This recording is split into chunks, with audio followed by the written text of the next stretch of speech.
Be careful. He's and Scott Higgins, both of them coked up out of their minds.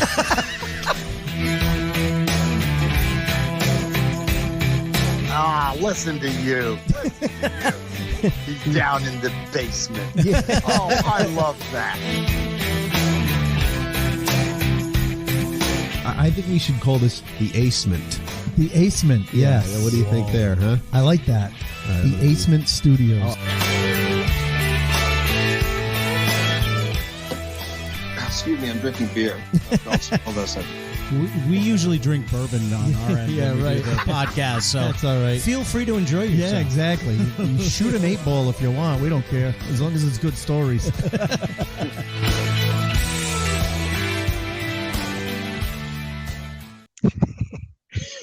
That was kind of weird. Welcome to Behind the Funny, and we are anywhere but the Acement. We're actually spread out over 2 states tonight. And who are you? And I'm Scott Higgins, and who are you? I'm Ace Aceto. With that sultry voice. Yes, I know. I can't help it. I'm just drawn this way. The breathy voice. I know. Oh, thank you for joining us, everybody. As you can tell, my co-host, my good buddy, his voice is a little askew tonight. He's battling a little bit of laryngitis. I got to tell you, though, we did a show together last Thursday when his voice was starting to do this, and you still nailed Gilbert Godfrey. It's about the only one. No, you did him and Bobcat, and man, I could tell you were pushing to get him out, but nailed both of them. And I said he's not going to do a ton of other impressions tonight because he had to push way too hard to get those out. But you still had a great set. You still had a great set. Yeah, as we say, I blew my load on those 2, and that was it. Once I was done with those 2 impressions, I knew I wasn't going to have a voice for a while.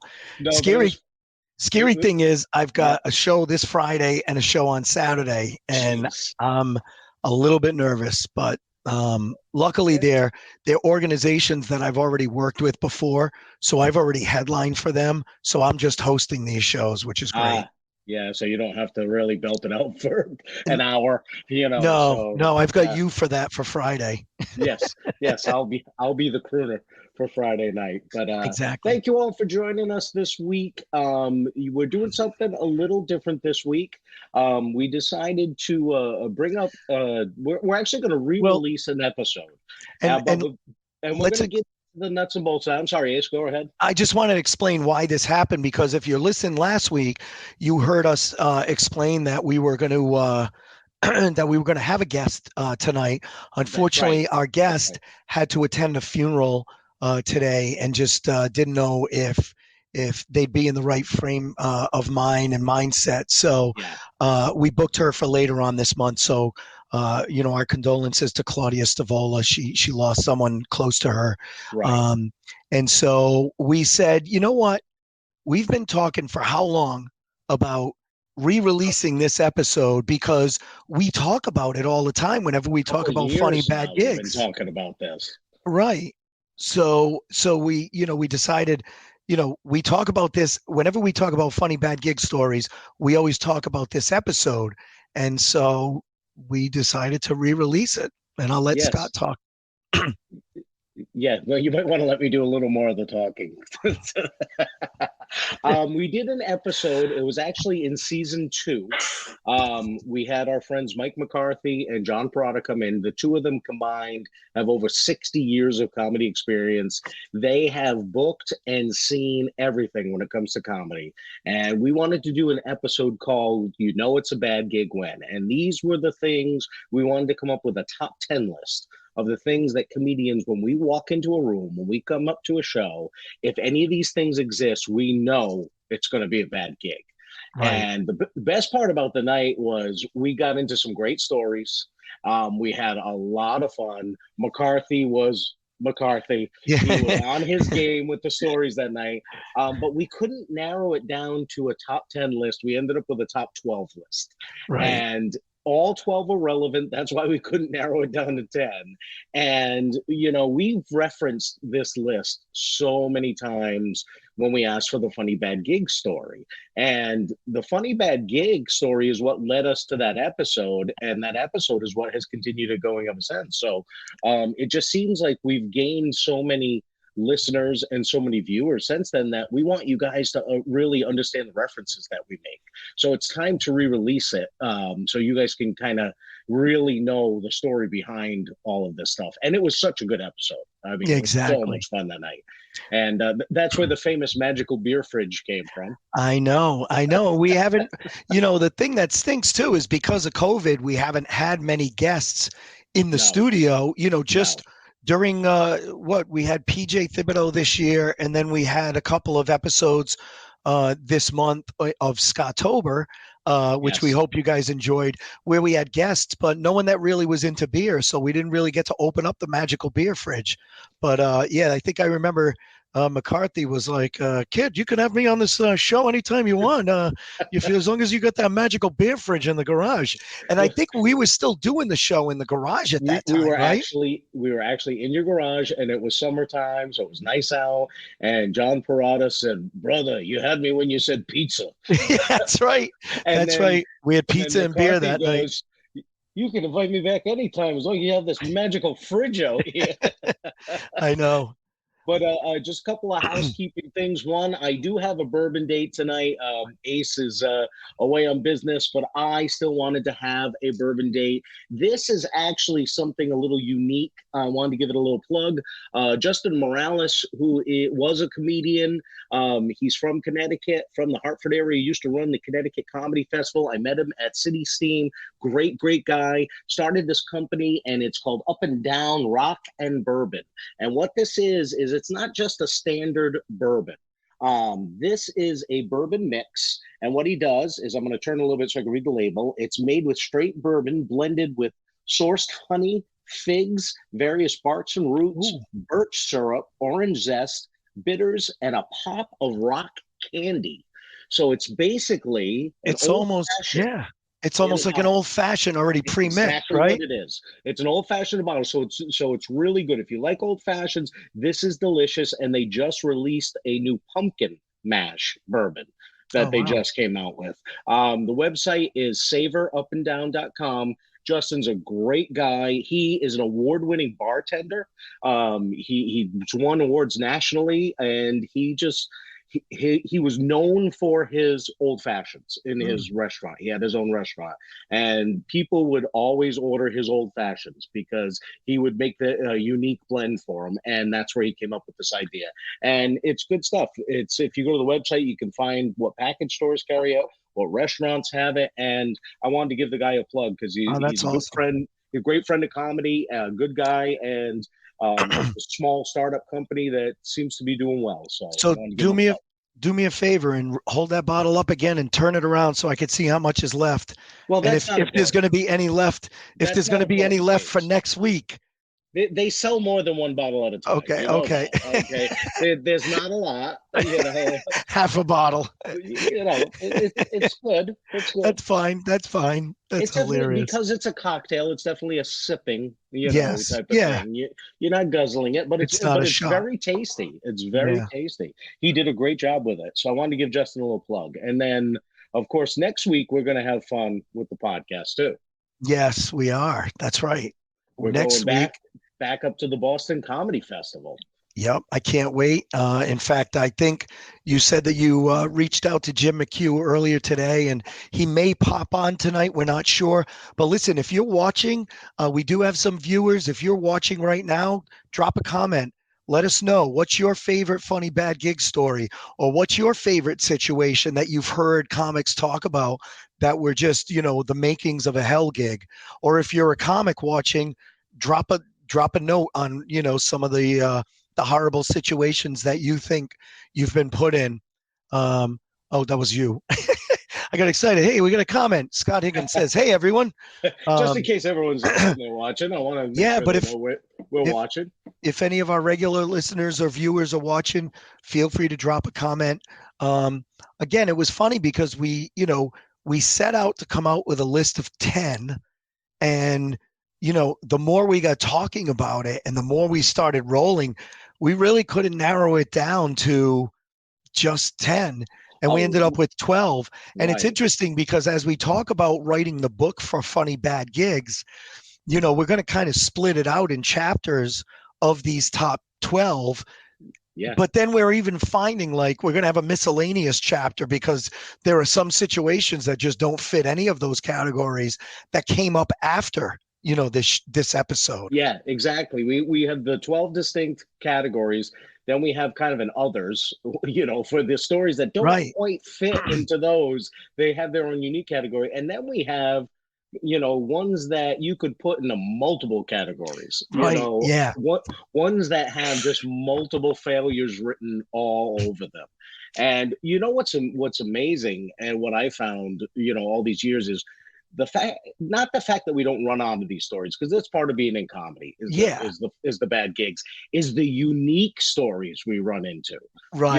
Think we've heard them all, and then someone will tell us one like, oh my God, I've never heard anything like that before. And we've done this for 5 years now. You'd think you'd start to hear repeated type of stories, but you really don't. And no. And what's interesting is even talking to, because more recently, especially with Scottober, we had, paranormal people on and them talking about like what was going to make a bad gig for them, or David Naughton when he was on talking about a bad acting gig, like it was going to be a bad gig, Yes. So I'm just checking back, and I haven't seen any comments on StreamYard, but Stephanie Peters said, was that my crazy laugh? And I don't know what she was talking about, but she does have a crazy laugh. I think it was during the opening. That was actually Martin Olson, Stephanie. Oh, that's right. Yeah. Doing the laugh. It was Martin. Yeah, it was Martin Olson. Stephanie could have easily been part of that opening with her laugh, too. Absolutely. Especially, that was a great episode with her at Comic-Con. Oh, my God. When the Grinch ever walked by, it was like the episode was over. She was like, is that the Grinch? Oh, my God. And then she was off and running. That was it. We definitely need to have her back. She invited us up to, she invited us up to the beach, and we never made it up to the beach, but I would love to get together with her and Jeff. Her husband, she hasn't been on. She hasn't been on in a while, and Jeff is an actual chef, like a real chef, and that'd be fun to go up and do like a Chef Boyacito, Chef Jeff and Steph crossover episode, That would be a great idea. That would be a really good idea. You could show him your cooking skills and he could correct all of them. Yeah, exactly. He could show me everything that I do wrong. Because he is an actual accomplished chef. He's a legitimate chef. Exactly. Yeah. He actually has credits. He actually has credits. So yes. Yeah, we're one of our favorite things is always asking people for the funny bad gig story, and after the shows we're always talking about what category does that fit in, what category does this fit in, and we run into unique ones all the time. I mentioned it on the show, Labor Day weekend I did a show with John Perotta, and it was a private show at somebody's house, and we show up and they're all in the pool. And they said, we're just going to stay in the pool. And they had a stand on the side of the pool, and in the rain. It was raining out. Right. Had us do the show. And they didn't even want to hear the show. They were just yelling at us while we were like target practice for that. Were they sniping you from the pool? Oh, just yelling and throwing beach balls and stuff like that. And I think that was one of the things that came up during the episode was when you do the backyard barbecue where half the people are in the pool, Yeah. And it was, and one of the things I don't know that we brought it up then, but one of the most confusing things that I find, and you and I have talked about this before, is when you have one of those shows, one of those moments where it's going like that. And at the end of the show, you're like wanting to get the hell out of there because of how bad it was. Yeah. And people are coming up to you going, dude, that was awesome. That was so good. I had so much fun. And you're like, wait, were you at the same place as me? Because that was horrible. Yes. I can't wait to get the hell out of here and go drink. And that has happened I know. more than once. And you're like, were you there? Yeah. Yeah. Were you at the same pool party as me? Because it was horrible. Because that pool party one, they paid us, of course, and Yeah. they tipped us. They Yeah. gave us a tip because they said Yeah. it was a blast, and then they said, "Would the three of you come back next year?" Because Brian Vincent was the other comic. That's when you turn we're around and go, like, no, "What?" but we have 3 friends that would love to do this. And then you send 3 other people there. Well, no, I said, you willing to pay more? Yeah, right. Yeah, right. Oh, it's so weird when that happens. When it's a train wreck, but they had a blast. So As long as and that's honestly, that's the who am I thing. to judge? Yeah, exactly. As long as the audience had a good time, as long as they had a good time, that's fine. I think I told you about the pool party I got hired to do. And, I walk up the driveway and the DJ, they said, yeah, talk to the DJ because it's his equipment. And the guy goes, hey, man, you do ecstasy? And I go, no. And he goes, oh, man, I've been rolling since noon. And it's like 6:30 at night. And I'm about to go on. And I'm like, if he's rolling since noon, what the hell is the rest of the crowd doing? And it was brutal. But they paid me and they said they had a good time. So what would you say, since we're sitting here chatting, and we've told a bunch of our own stories, obviously. yeah. Do you have one that you think is probably your award-winning bad gig story of all the bad gigs that you've had? I mean, I think when you had me on the episode before I became co-host, I came prepared with 3 of them. Yeah. I'd say. Do you have like a go-to one that you is always the one you tell the most, or the one that stands out in your mind the most? Yeah, I mean, I think I told you about the one where I was doing a bachelor party, and it was during the savings and loan scandal. Was that the one where the other guy quit on you? The other guy, the other comic. Again, I don't want to mention his name because he doesn't do comedy anymore. No. But I was adjusting the volume on the sound, and all of a sudden I don't hear his voice coming out of the speaker. I hear it in my ear, and he goes, Ace, I can't do this. And I'm like, what do you mean you can't do this? Get up there. And he ran out the door, and I went up. I tried to save it. I tried to save it. I tried to do some material, and the guy was like, this one guy at one point just goes, "Hey, here's $20 just to shut the frig up." And I said, I pulled the 20 out. I said, "Hey, BJ's in the back room. You're first." And after the show, he gave me. I went to give him the $20 back. He goes, "No, you earned that. You definitely earned that." Hey, hold on. We've got a question. Love and Life Lisa has a question. Lisa, type in your question, and we'll try our best to answer it. Hopefully, she's typing. But yeah, that was probably the worst. Well, I'll continue the story while Lisa types her question. Sure. That was one of the worst. And then, like I said, the pool party was pretty bad. The one that I always tell is the night, and this is, we've told it before. You do two shows in one night. Yep. First show, both of them were bachelor parties. Do the first one, guys love it. They're like, "Come out with us. We got a party bus. We're going downtown." Yeah. All right. We got another show, but maybe we'll meet up with you. And then you go to the second show, do the same exact material, just a different crowd, same exact material. And poor Greg Wright, who was like, 80 pounds soaking wet. I know this story, Rock. And they started yelling, Fraggle Rock, because there was a ceiling fan above them. They wanted to hang him from the ceiling fan and turn it on and make him fly off the ceiling fan. I love that story.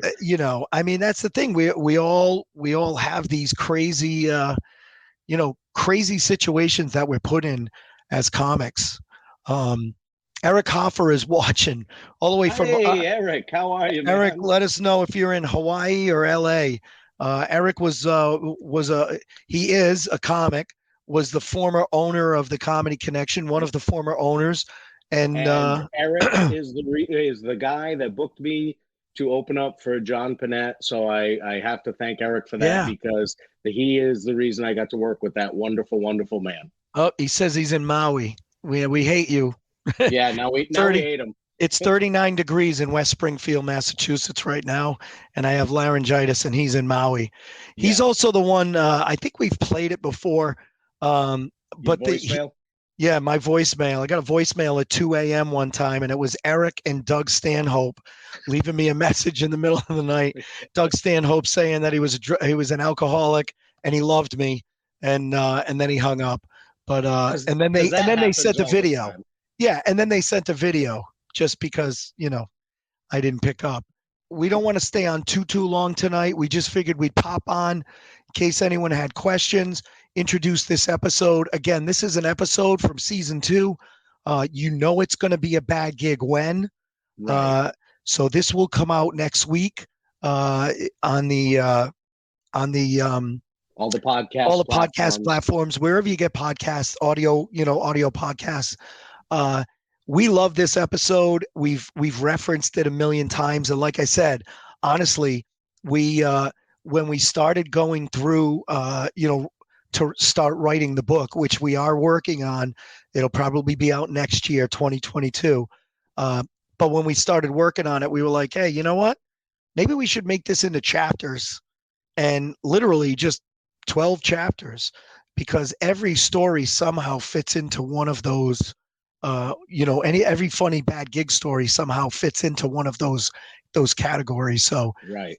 So we think that's going to make a good format for the book, and we hope you guys enjoy that. Definitely. And this. I started listening to it today, and I got about halfway through it, and it's just so fun listening to McCarthy and Perotta and the stories that those guys added to each of the categories that we brought up. And, they had so much to add. It was just such a great discussion that night. Yeah. That it was a lot of fun to listen to. So I know people are going to enjoy it. But the original title was, It's a Bad Gig When. Since this is a re-release, we're going to call it It's Still a Bad Gig When. Because it still applies to this day. It's all very relevant, and I think you guys will enjoy it. And of course, we want to mention that, you guys, if you want to help us out, we still could use some of those 5-star reviews. Anybody that downloads a podcast, wherever you download it, hit that 5-star review button. We've gotten some new 5 stars lately, not written reviews, but 5 stars, which do help. But the written ones are an even bigger help. So if you can take a moment to jot a sentence down, that is just huge for us, and we greatly appreciate that. Yeah, just tell us why you like the show. Tell us your favorite parts of the show. And even if you don't like the show, 5 stars and lie. That's fine. We're good with that. Yeah. We're good with that. Yeah, we're fine with that. We assume you like it if you're tuning in every week. And Ace has done an amazing job with booking guests, even through Scott-tober. I didn't re-listen to. I haven't re-listened to the. It's going to be a bad gig, because I have listened to the one with you, Tom Stewart, and Cody and Satori Hawes. I cannot stop laughing through that episode, dude. And tomorrow, because what I'm going to do is I'm going to put a post up on all of social media, and it's going to have. It's basically going to be the Satori and Jason and Tom. Not Jason, Satori, Corey, and Tom episode, as well as the Ken DaCosta episode. But I'm going to post a video because Tom sent me the video. He sent me so you people know, Tom Stewart did a reaction shot of me that I didn't know he was taking. We discuss a doll they have in their haunted museum, and they show me a video of the doll on their security camera. But isn't it the doll that they brought that night? Yes. That's what makes it 10 times worse, is that she's holding the doll, and I'm watching the video of this fucking doll actually doing something in their museum, and I was like, holy shit. Yeah. This was just literally the creepiest thing I've ever seen in my entire life. And meanwhile, someone I thought was my good friend, Tom Stewart, is laughing his filming ass me off. for a reaction shot, laughing his ass off. Yeah, it was And funny. he sends it to Ace without telling me. I did not sign a release on that, by the way. Well, it doesn't matter. That is not an authorized video. It's funny. Either way, it was funny. But So let me tell you, those two, I did not know they were coming in that night. They were the surprise guests that Ace and Tom set up for me. While interesting, some of the creepiest stuff I've ever discussed and seen in my entire life. But I definitely want them back because they said it. They had more things in the suitcase. Definitely want to have them back. And you know what? Maybe we're going to have to see what our schedules are like for Rhode Island Paracon, Paranormal Convention. Yes, we'll have to see. Maybe we could go there and do. We'll give that a quick plug. something. November 19th, 20th, and 21st that weekend. At the Plain Ridge Casino in Massachusetts. If you guys are into paranormal, they have a Paracon up there. So definitely check it out. But listen, we've been on for 26 minutes. We planned on doing like 20 to 30. We just wanted to come on, pop on, talk to our live listeners and viewers. But we hope you like this episode. We love it because it literally is almost like the foundation of this podcast. It came out in the infancy of the podcast, and it has just grown so much and really been referenced so much that we hope you enjoy the genesis of it's going to be a bad gig when. Games. And other than that, next week we will be at the Boston Comedy Festival live. Hopefully getting to talk to some really funny comics from throughout the country. So we'll be up there then. And the following week we have Kendra Cunningham from New York City. The following week we'll have Claudia Stavola, who was supposed to be on tonight. So we've got a great November lined up. And then it's almost the end of the year, so we'll be putting together our best of 2021 and best of funny bad gigs from 2021. Perfect. So you guys will listen to this episode, know what the top 12 list is for bad gigs, so you'll be all set for the best of the funny bad gigs at the end of the year. Perfect timing. Absolutely. And other than that, we'll talk to you next week.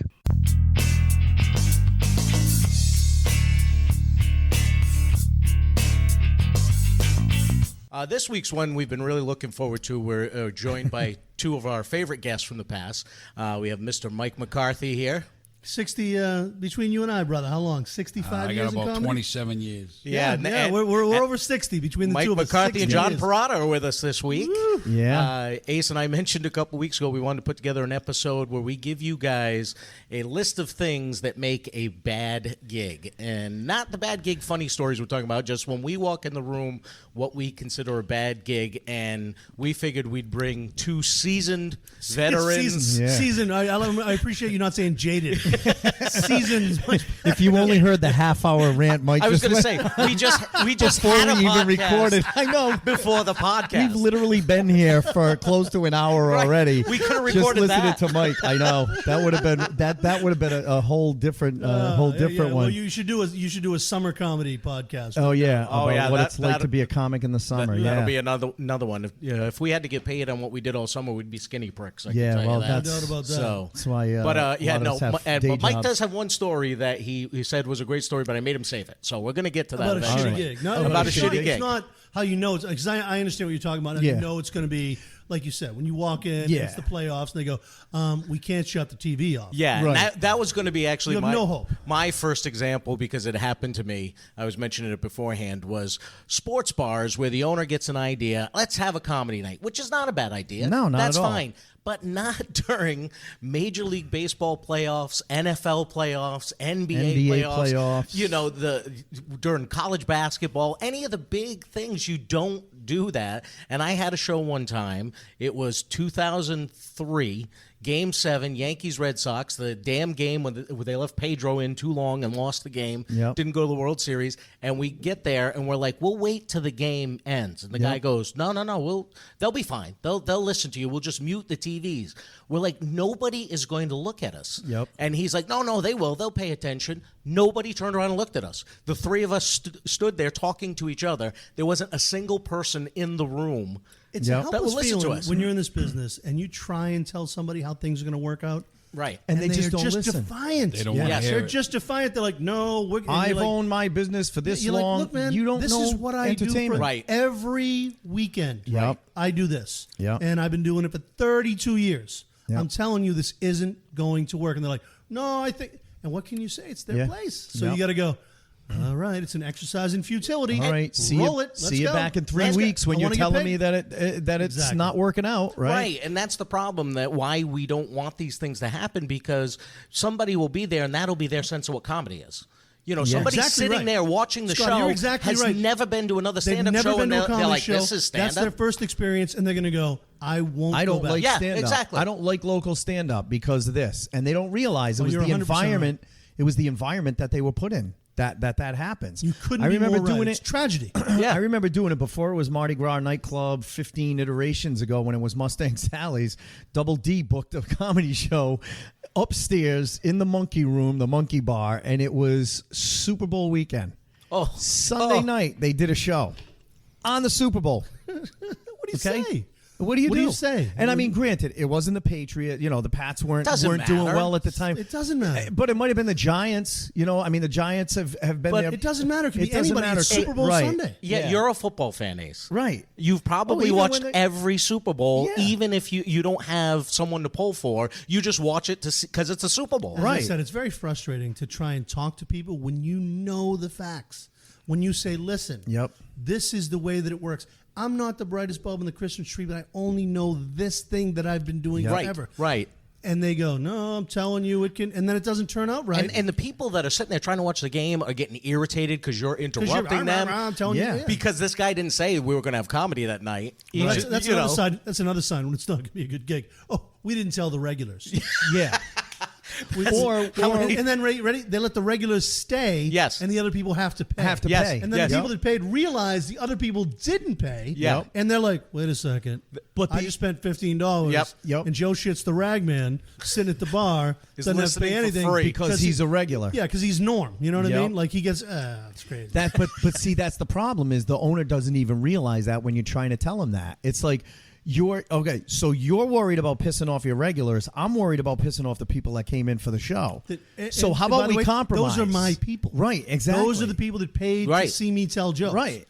And, you know. And they're going to pay you for booze and food or whatever, you And know? worst case scenario, somebody who didn't pay, the guy at the bar, the regular, he messes up the show. Absolutely. I was 'cause going to he's- say, have And you then had you're that? trying not to lose your mind because you're like, I've snapped. I've gone, you didn't even pay. Yeah. And then the people go, wait a second, what did he say? But they have nothing. Did he say they didn't pay? Wait, that guy didn't pay. And I'm like, oh my God. Right. But the problem is, I'm Mike, burying myself. they had nothing invested in the show. So Well, why we all know should they that. listen? Free. You want to talk about a Yeah. shitty gig? Free. Yep. Free. If you don't charge at the front door, if you get what you You're pay not gonna for, get a comedy and audience. If you tell people, Yep. you know what I mean? Free comedy Very show. few exceptions. The Royal, Very few. There's The some. Royal Flush that we did down at Newport Oh, it's a Grand was casino. different. Different ballgame. It's casino, Different yeah. ballgame. Yeah, we're talking about the bar casinos gigs. are totally Right. different. You know, because comedy clubs, obviously, they're designed for comedy. You're not going to get the bad setups there. We're talking about those one-nighters here and there, or places Right. that try to throw one up, and do a comedy show free. real quick Yeah. or something like that. Or those are the ones that have the problems. I did one time. It was a pizza place that sat about 16 people total, and they wanted to do a comedy night, but there was no place to set up that was a focal point. And that would be my number 2 thing: is you don't have to have a stage, but you got to You need have a some sort of spot that is focal. the focus point Right. for people to watch the show. I mean, I've told the story. John Perotta's looking at you like, brother, where's that located? I'm going to try that. Next month. I'll be booking it by that? next month. I'm looking for I'll throw a rooms. stage in there. How's the pizza? And the example, You had me a pizza. the example I gave on the show a few times was when I did that show with who was it? Tom Dustin, and the we guy were was- standing in front of a cigarette machine. And some guy goes up and he's putting his change in the machine, and then he taps Tom in the middle of Tom's joke and says, "Can you pull Marlboros for me?" Wow. Because they didn't know where to put us, so they just stand in front of the cigarette machine. Dude, that kid God. Tommy Dustin is deadly funny. He's hilarious. Deadly funny. hilarious. Oh, he really is. He's one of my and favorites. he's got balls of Steel. from the Man of Steel. Steel. Yeah. Because Hey, he you will wanna have a say good time? anything. You want to make an absolute perfect have fun pie. put in a little bit of Key West, a little bit of alcohol, add some Tom Dustin. Tom Dustin's got his own room in Key West on Wednesdays and Thursdays. Wow. It's crazy. It's so much. I mean, Key West is insane. Yeah, that's I don't know what if I've you've heard. ever been, but No. I mean, I went, and in a span of 90 seconds, I saw 2 dudes fall down face first. I saw a woman have a slap fight with a transvestite, and I got hit on by a giant fat gay guy. Now look at me. And this was a You know what I mean? Tuesday. This was but Tuesday night. to a giant. a fat non-picky gay guy. That was just like, I don't know, a sweaty little bald guy. What's going on? It's Key West, baby. I was gonna say you're hot to a fat. That's right. I'm a bear or whatever they call it. So I don't know, but dude, you want to I'm have a fun. twink and a cub, so Go to I'm not- Key West with Tom Dustin. Holy cow. But like you were saying, a focal point. How about when they take the stage and then they put a huge Dance amount of floor. space in between you and the Yep. audience, and you try and tell them, you go, listen, it's better if you move them up. And again, it's the owners and the people that just go, well, you know, we don't want to get scrape marks on the dance floor, And we Then don't why want are you to doing pick. comedy? And we don't want to pick the dance floor up. And John, I'm sure you've dealt with that a bunch of times. Made me remember one of the worst gigs of my whole career was Block Island Ballads years ago. Me and Rock and Joe Hebert, and we got there, and the audience was like 5 miles away. It was like they were so far away. And he said, we'll have the sound, and the sound was awful. Yep. We had to go up after Rock a and Joe band. told this story. Yes, he remember? did. We had to go up after That was a his band. bad gig story when we had Rock It and was Joe on. awful. It was awful. And Rock and Joe's got Was that the some one bad where the gigs, guy, dude. where you called the guy in the audience, Thurston Howell? Mr. Howell? Yeah.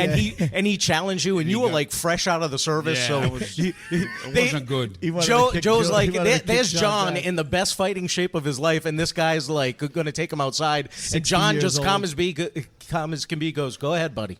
Go ahead. See what Do happens. what you got to do. See what happens. See what happens. That's funny. That was a hell gig.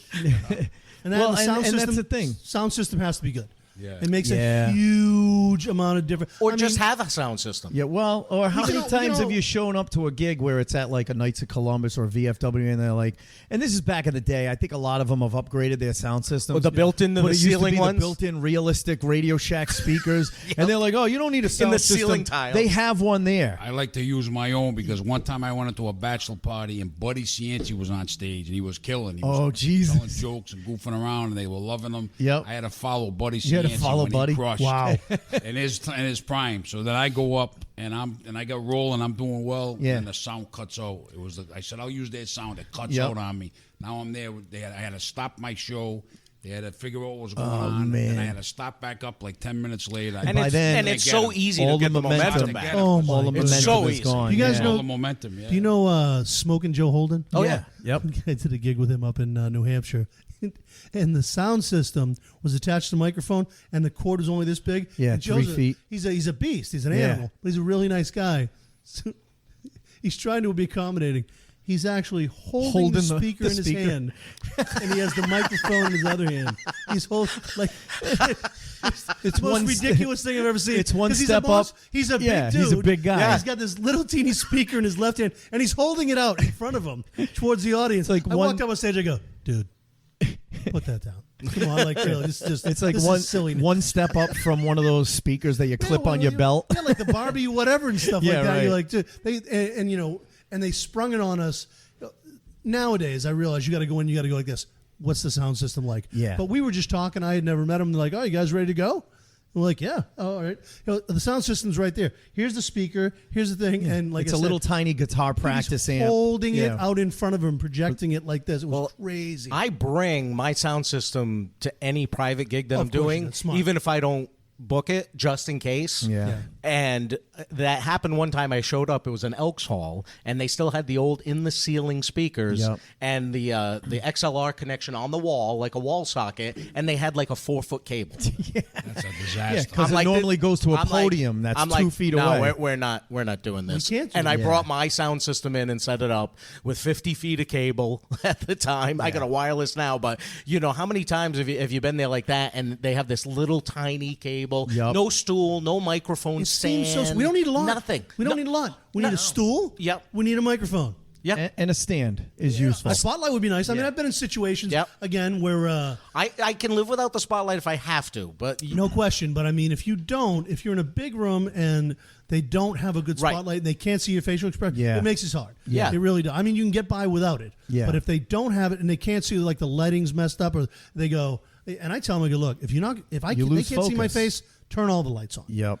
I'd rather they be able to see my face than for me to be in the dark. That brings it back to the focal point. A spotlight helps create a focal point. Focal point. If there isn't one, at least where the light is, that's where everyone needs to be looking. Yeah, if the whole room's lit up and it's a giant room, like John, you booked that one for Special Olympics every year. There's 400 people in that audience. If they didn't have a stage and a setup there, you get lost in that room because of how big that place is. It's humongous. So you know that would be my two, is not on a playoff night. Yeah. And definitely have some kind of focal point, not a stage, but some place Something where that people draws know attention. that's where the show is. Right. Yeah, You know, I agree. Or John's booked, you know, we joke because on every podcast when we ask people about hell gigs, somehow my gigs. John I was comes doing up- something. they're not I was all doing Johns. something for Perotta. they're not So I was all doing this Perotta gig gigs, for but- Perotta. and ready. They have all the in the 80s, in the 90s, Yeah, in the 2000s. Well, everyone's the funny- same way. They go, well, I was doing this gig for Perotta. I love John. He's a great guy. He gave me tons of stage time, and it's like they feel Well, because bad you know saying what? that. But what makes that, you know, what makes those bad gigs is the fact that John isn't afraid to try it anywhere. Right. And give, And you're gonna and get paid. people stage And time. you're gonna get paid. Right. Yes. And you're going to get paid. And stage you know? time and all the things exactly that you right. need. So That's the thing. You know, So- we all contribute our. My lack of fear of getting up in front of crowds that might not be really good is due to doing some of your gigs. Dude, John's. So, like, when you go in how do you? Obviously, you go into every gig hoping that it's going to be a successful room, but at what point do you start seeing like signs, and what are the signs that you start seeing? Because at this point, you gotta. I mean, with all the experience you've got, you gotta be like The ideal place is like I book Lemongrass now. Yeah. Or the Asia Grill where you got the room and that's it. There's Separate function Yeah, room. no Yep. distractions. Or like I used to do the focal Seacon point. Pomona years ago. Yep. But these rooms, other rooms that sometimes you try them and it's They want to do it in with the bar general shows. population, right? Yeah, the bar shows. They're tough. They're almost impossible. Really. Well, that's the thing. Some It's of not. them, you know. Yeah, but you've had some great ones too. I had some really good ones I too. had a lot of good ones, a lot of bad ones. I keep trying. I never give up. You know? But that's the thing. You keep trying. and I You, get you something know. good, then I'll keep booking that. You know. Right. You know, so like I said, Lemongrass, Asia Grill, those I'm holding on to. Those are good rooms. You know? Oh yeah, well they always draw a great crowd. Yeah, They're always a lot of fun. Yeah. So that's not your traditional bar gig, because those are function rooms that they set up to have a comedy show. Yeah. Yeah, So they're focused. Asia Grill is fantastic. Exactly. It's walled It's off great. from everything else, and they're Yep. all Right. facing. It's a good gig. You know? It's that's awesome about people it, pay. though. They go in. They're there to see comedy shows. That's not the same type of atmosphere as like some of the ones we're talking But about. what I think is awesome about Asia Grill too is the fact that yes, it's a separate room, but there's open doors and at the back of that function room. There's open, doors, so the people in the general room, they may not hear the comics up on stage, but they hear the laughter Yeah. coming from there. Yeah. Yeah. Which helps sell shows, because Oh, now no people question. that might just go there are like, Yeah, we're what's eating going dinner. on back Hey, we should- there? hey, we You should know, check this out next time we come. Exactly. Next time it's up. Oh, we heard a lot of people laughing the last time, so it helps in the promotion of it, And I don't know. I can't remember. I was only at Lemongrass once, so I don't remember if that room is completely, cordoned off. Yeah, it is. That room is completely shut off from the rest, but it still does well, right? Yeah. I mean, that's awesome. I did a fundraiser there recently. So the lady books me for the fundraiser, me and another comic. So I get there. She thought she had the whole room. Yep.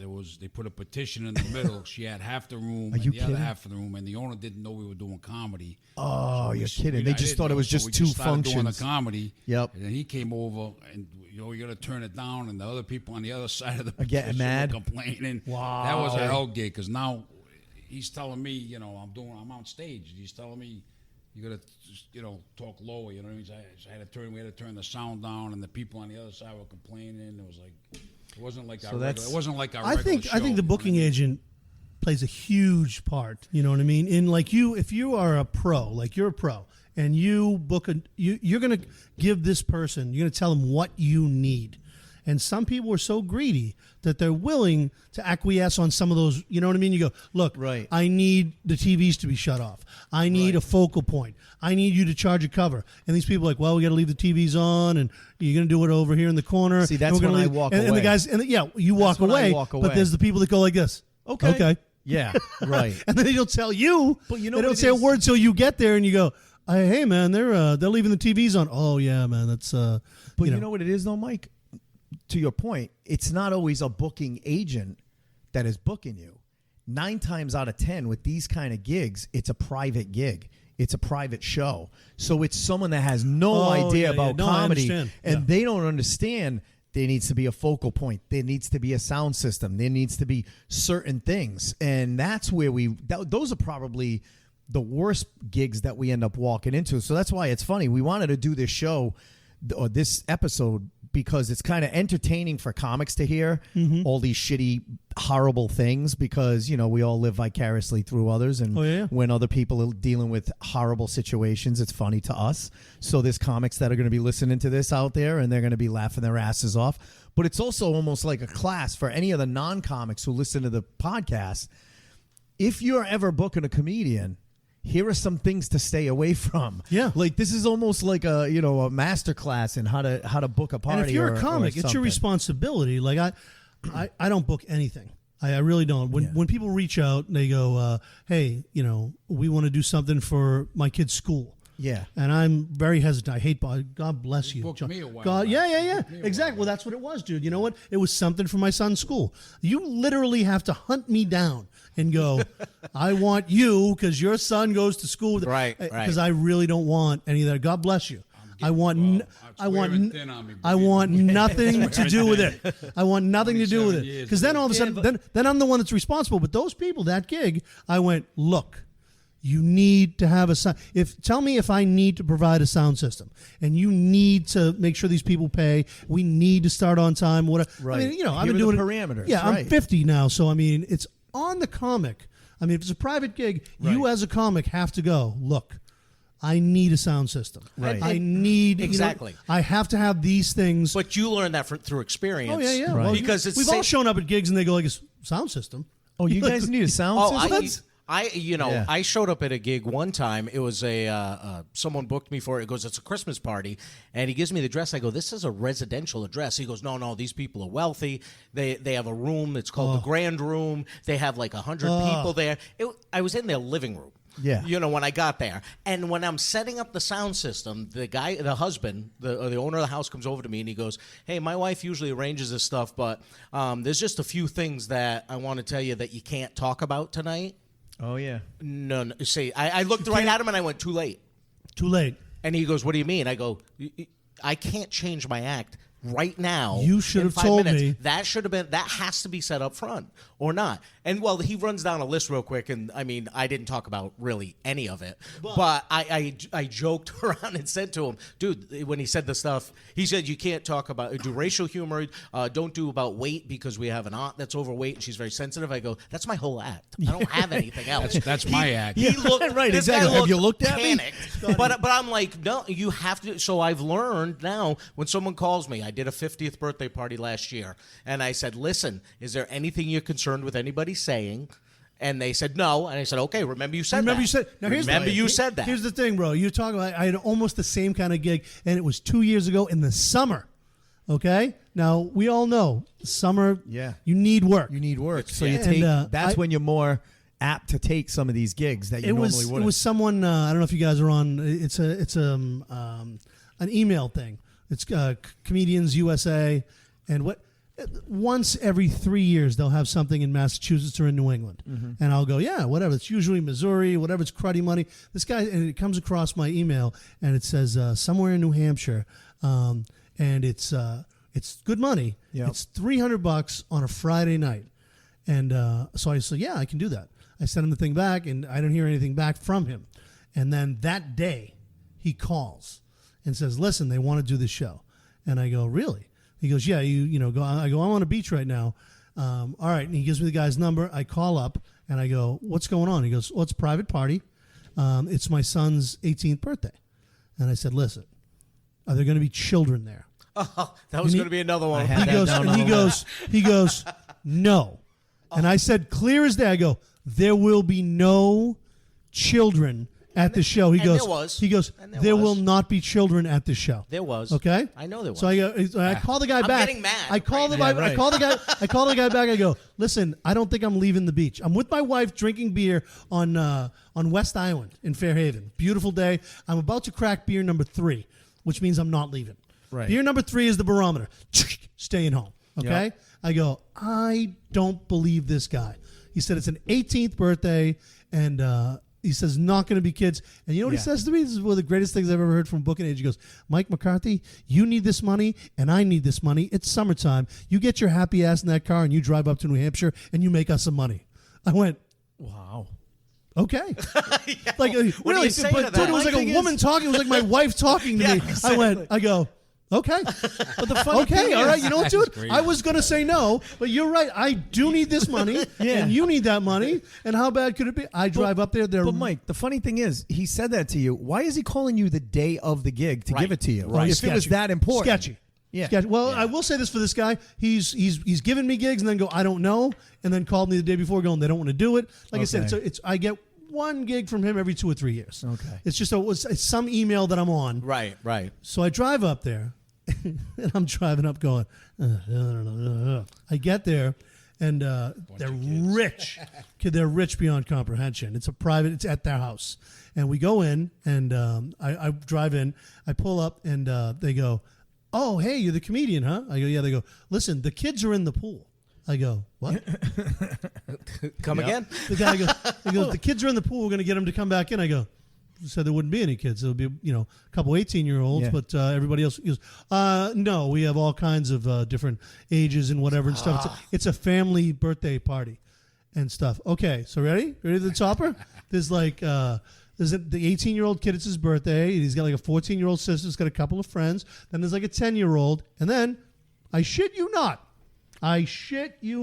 there's a 4-year-old kid in diapers missing a leg that they put on the floor in front of me. Oh, my God. In diapers, flopping around. One leg. One leg. Kid. Kid. That's crazy. I go, he goes, you're going to do 45 minutes, right? I go, no. I don't have 45 minutes of family material, right? Ready? I demanded to get paid up front. They gave me the cash. They gave me $500, 3 for me, 2 for him, and I did 9 minutes. Are you kidding me? 9 minutes, and I went. He goes, listen, my father's here, my mother's here. Don't swear. Don't do any dirty humor or whatever. Right. So but here, ready? I have the cash. Right. And I go, you know what, dude? You lied to me. I lie right in your face. Yep. No problem. Yep. Boom. 9 minutes. You did 9 Kid, minutes. I ended on a 9 minutes. knock joke. With no, I go, hey, thanks. I got to go. I walked out the door. He was following me out the door. He goes, hey, I thought you were going to, dude, I shut the door right on him. Got in my vehicle, drove away, went like this. And I giggled my ass off. Knock, knock. Who's there? Who's there? Not me. Bye. Aren't you glad I'm leaving? Yeah. Dude, I had just the opposite at this 50th One birthday. leg. The 50th birthday I told you about, they said the same thing. No kids, adults only. We get there's like 6-year-old, 8-year-old, 12-year-old, and I said to the guy, "You're taking the kids out because you said there's no kids." He goes, "Oh no, we're not. We've changed our mind. They'll be fine. It'll go over their head, right? They've either heard it or they're not going to get it anyway." I said, "Oh, they're going to get it." I have 2 other guys I hired for this that. It's not fair to them because they weren't prepared for this. And he goes, come on, you're comics. You can do. And he's like challenging us as men and everything. And PJ Thibodeau was on, and Tom Stewart and myself. So I said, Tom was going to host, but I walked over. I said, guys, they're not taking the kids out. And both of them were like, well, we'll figure it out. And I said, I'm going to go first. I said, I'll host. Tom, you can do the middle spot. And he goes, you sure? I said, yeah. And I did the raunchiest set I have ever done in my entire Good for you. life. I did 20 minutes of the worst stuff I could think of. Middle of my set, this one mother gets up and gathers like a bunch of the kids There by you the go. hands Thank you. and leads them out of the room. Because you know what? I figured I'm going to come out and do that so that these 2 guys feel a little more comfortable. Because I feel bad because I hired them. Yeah, you're a soldier kid. So You're I just took the bullet and said, I am going to just hammer these people with this stuff. Because this guy said, do whatever you want. So I did. Yeah, you thinned out the crowd. And it ended up salvaging it somewhat. But again, you know, and Cal Verducci one time when he was still living up here. Wow. Cal says, "Hey, I got this gig, and it was a wedding." And I'm like, I was only like 3 years in. And I'm like, yeah, okay, whatever. We'll do the wedding. He goes, yeah, after dinner, they want us to do like 45 minutes between the two of us. And I'm like, is there going to be like little kids there and stuff? He goes, no, they got a whole play area for the kids and everything like that. We're on stage in front of the band. The kids are running back and forth in front of us. One of them throws something at Cal in the middle of his set. Throws something to him? Threw food at Cal while he's running by. Savannah, Georgia. Remind me. Yes. We're going to come back around to that. Is this the role? Yeah. Yeah. Yeah, you have heard this. All right. Yeah, you guys, you told it on when we had you on the podcast. Oh, the lady that's that threw the right. roll never at mind. You guys have already seen it. Never mind. That's go back and listen to the Mike McCarthy podcast if you want to. That was awesome. That's the one. That's the that was a good episode. Ace and I talked for about 3 minutes of the 1 hour. That's what I told my wife. I go, I got to take my shut my ass pill before Well, I I keep get looking over at Perotta, and he keeps like trying to jump in on the mic, and then you two keep jumping. I'm like, I remember a rehearsal dinner I did for a wedding. Yep. It was a couple of years ago in Narragansett. There were kids. There were older people. I went in there, and don't ask me how. I had a really good. You set. had a good set. I was going to say the guy gives me $100 tip. Get out. $100 tip. I wouldn't Somehow think I that's cleaned the- it up. that- I Yeah, cleaned it up. I wouldn't To be think clear- a rehearsal dinner would be horrible. To be clear to Yeah, the it wasn't- audience, there were kids and there were older people, but somehow I cleaned it up. Don't yeah, but ask to me be how. clear to the you're- audience, you're not 30 that- minutes. I you're had to do not 30 that- minutes. No, see, and you're great on your feet. You know what Yeah, I mean? You exactly. Don't, Yeah. like people like me, when I go in, I know what I'm going to say. And if you Yeah. derail that, it's hard for me to Right. change that up. Right. Because you, on the other hand, just go, hey, what's up? And you work, Right. you're fast on your feet. You just go bang and you change stuff. If I go Exactly. in going, I'm going to say this, and you tell me I can't, first off, there's a little evil demon in my head going, oh yes, I can. Yeah. let me out. Yeah. Let me out. I'm like, no, you can't. You. Well, it's John, all, yeah, and you know, John it's all can improv. adapt. He's like, hey, brother, he's going up to a 4-year-old. What are you in, kindergarten? You eating the paste? I could tell. What are you walking up and down Atwells Avenue eating paste? Hey, kid, you ever think you'd wake up with a 300-pound comedian on top of you? Yeah, hey, how'd you like me to be a babysitter? I pull it See, off. he Don't can ask me how. A lot of people out there do John Perotta. That's great. A lot of people that do me. I'm opening it up next week. John Perotta's babysitting service. You just feed all me the and paste you wieners. wanna eat. Yeah. I'll bring a cake. That could be the line. Like, Yeah, I wanted to make sure that we have fun on this podcast instead of just bitching and walking up and complaining down too Atwells much. Avenue eating paste Eating could be paste. my favorite line of the night. Walking up and down Atwells Avenue eating paste. That's brilliant. It's gold. Perfect. That's great. John just I'm gonna wrote that steal down. for the next rehearsal dinner. I knew he's The next wheels are rehearsal turning. dinner, I'm taking that. The wheels are turning. I'll pay you for That's it. mine, brother. The That's next mine. time, the next time he's got kids that someone says, "Can you do stuff with kids there?" Oh Yeah, yeah, no absolutely. problem. I got a couple of paste jokes. I got a 15-minute paste junk. I'm good. Yeah, we'll have a writing group one day for kids jokes for John. That's funny.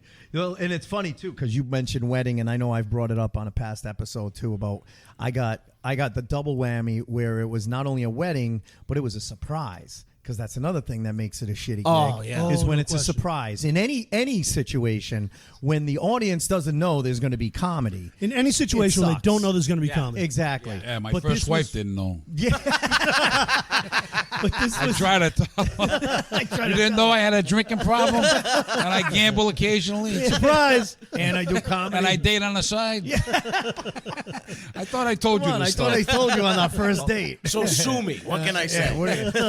No, but it was a surprise because the bride and groom had said to the wedding party knew that I was one of the bride and groom's favorite comics, so they booked me and said it's going to be Not a after surprise. this Yeah, well, I'll fix that. they loved it. The bride and groom loved it. But the rest of the audience had no idea, and there was, I'm on the massive dance floor at the friggin' Marriott in Providence, in front of this. The head table is elevated behind me, so now I got the wedding party behind me, the crowd back there. I'm like, what do I? It's where Here's do the I thing is, point? ready? Some people don't like comedy. And Yeah, I understand exactly. That. And I That's understand fine. that. And that's So I fine. understand Don't that. force So them to if- be now, there, if though. they're there, Yeah. and they're going, what is? Some people legit don't like comedy. Some people legit don't like loud music. Right. Look, there's everything that people don't like. Some people don't like comedy.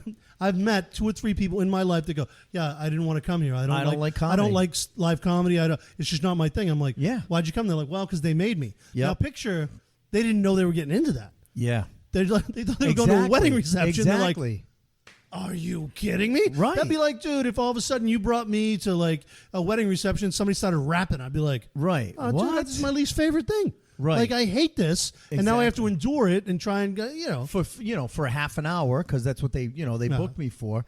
And so those are some of the worst ones, though. Whenever it's a surprise to the audience, unless it's like a corporate imposter type of gig where they tell you you're supposed to be a motivational speaker or something and like then that. You just start being being funny. Those aren't bad, but when it's a complete surprise to the crowd, which is why when we were talking about the bar gigs, that's why they go so horribly, because to the regulars, they have no idea. You're messing up Thursday. You can't blame it. Listen, Thursday Thursday I come here and we watch Jeopardy and whatever. Or and Frank sits there and whatever. And now some jackass is behind me telling jokes, and there's more people, and I can't hear the TV, and and in some places though do it okay. Like John, you have that gig at Picasso's Pizza there.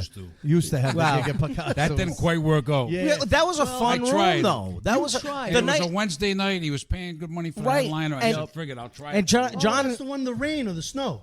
Yeah, you got snow. That's right. I got snowed in March. Yeah, that's right. John had me close that one out. We get there, and the owner gets up first because he loves to talk to the crowd, and you're thinking this is not going to go well, and it turned out to be great. Everyone was listening. Everyone had a good time. That was a lot of fun. After I got off stage. He did. He nothing did that, better than that. Oh yeah, I love that. That's what we all live for. And isn't the sad thing is, this is a guy that used to go to Periwinkle's, Mike. This is a guy that used to hang at Periwinkle's all the time. So he's known us for like years, but then he's trying to give me advice after 29 years of what to do, to attract the millennials on a Wednesday night. What can you do? I mean, what can you? I had a guy. You can't. I had a guy in Worcester Friday night. It was sizzling hot. I sweated more than I ever have and I sweat a lot.